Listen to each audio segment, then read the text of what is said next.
Ku zo mu je TV. Da Allah ku danna mana subscribe, sannan ku danna alamar ƙararrawa. Da zarar mun ɗora aiki za ku gani. Kai kan san rayuwar nan yanzu. Sai a hankali. Wallahi rayuwar ta yanzu. Wai can naje wani gaya abokina ya ara mu naira 20 zan shafi a wata. Wai ba zai bani ba. Ya hana saboda ai ya ce gaya ma wani abu. kana gani fada Yanda muke wata kala da shinkafa amma Haba duka ba kwaki ma yaki samu. garin kwaki ma ya sa ku da ku bari. Yanzu rayuwar Komai da sauki insha Allah. Ba dai ba har ba. zai sauki da Ba mali. zai sauki Allah ya sauko mana. Ya cika.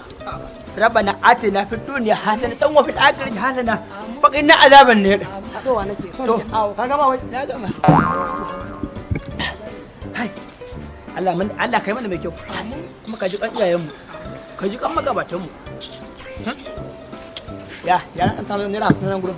sisi ba ka samu. Ko sisi. Kala ka kawai. Lalla gabara. Kai ba ka da kuɗi. Kai ban da kuɗi. Kai. Ya bi bari ne ga abokina. Lafiya. Wannan wani irin abu ne gaba ɗaya. Wai inuwa ta baka ne yau din nan ne. Kai.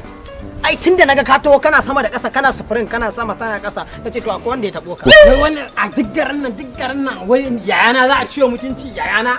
Yayana ba da hannu ba. Shi wai kawai dan ya ji ya sa to akuya wani dan sanda ya kama shi dinga dukan shi wai ya kulle shi a bayan kanta.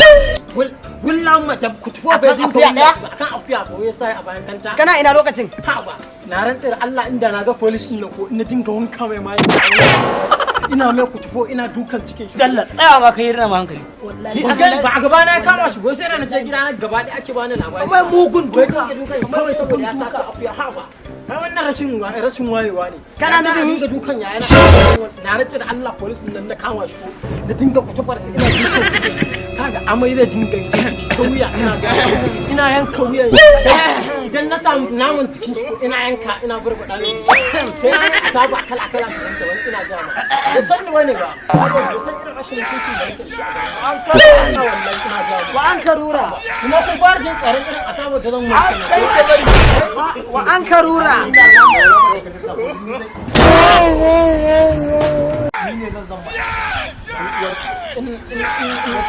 inna lillahi wa inna ilaihi raji'un harshe yake kama wuya saboda harshe yake kama wuya dan uwarka duk wannan masifar da ka lissafo ni zaka yi wa ita shi yayin naka dan uwarsa uban wasa mutu sai ta mutu ya kama akwai mutane dan uwarka dan Allah ku kiyaye ni da addu'a wa ku kiyaye ni da ofisa dan Allah ku kiyaye ni da ofisa kun taba cin bursin kun taba zuwa dubusha to ku taya ku ba gurin nan dan girman Allah ku kiyaye dan girman Allah ku kiyaye dan girman Allah ku kiyaye ai kai ina ga ka fita ki da uwarka wai da ofisa Allah ni ba ni bane ba ni ne ba ni bane ba ce zaka yanka nama na kai barbada giri dan uwarka ni na fada wa ni na fada ni na fada uwarka ni san ka ni na fada a'a ki yayin naka uban wasa sa mama uwar ba mama a'a uban ka zaka ci dan girman Allah ofisa dan Allah kai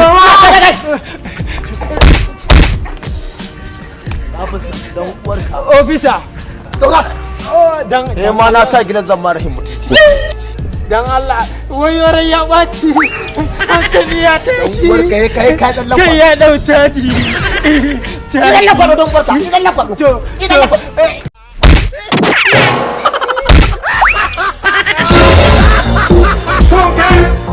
Oh